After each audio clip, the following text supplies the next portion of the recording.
A NoMoreStinkyMonkeys.com production.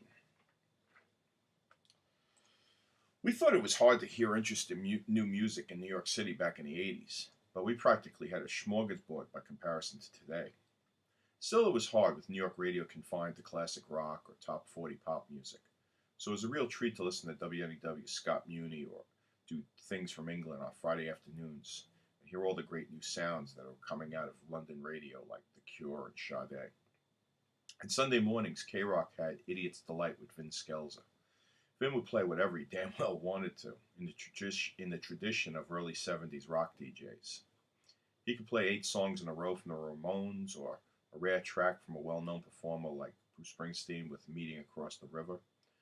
But he really excelled at was discovering new talent. In the mid-80s, there was a rebirth in the folk movement on the rise. And this next artist has to be considered one of the best from that era. Number 173, Suzanne Vega. I heard Vega for the first time on Vin Scelza's show in 1985, first on record, and then when she came in for a live interview maybe a week later. Her music was so different from anything that was on the radio at the time. It was called fast folk, and it featured mostly just Suzanne singing and playing her guitar, but layered and haunting with some echo. She'd play songs like Small Blue Thing and my all-time favorite, Marlena on the Wall. I ran out to Tower Records and bought her album and played it to death for a while. Her album spoke to me in a way almost no female singer had done before. Her songs were less about being a woman than just being about a young person trying to find themselves in this world.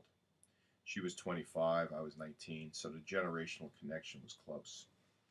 A year later, Pretty in Pink soundtrack came out, and when I saw it in Crazy Eddie's, the reason I bought it was because there was a new Suzanne Vega song on it called Left of Center. A much faster song with a band behind her, including Joe Jackson on piano.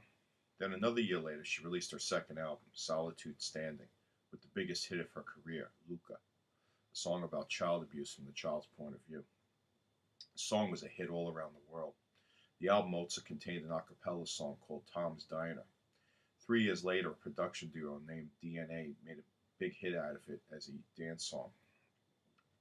I saw her Solitude Standing tour at Carnegie Hall, and my only regret was that the drums were much louder than her voice. Bad sound check, guys. One ironic thing, when we would talk about her in school, myself and others thought she was the rare Puerto Rican folk singer, but it's an adopted name. Her parents are German and Scottish. It was her stepfather that was Puerto Rican. Hey, worked for her big time. The only soldier now is me. I'm fighting things I cannot see. I think it's called my destiny that I am changing. The Freditor on the wall.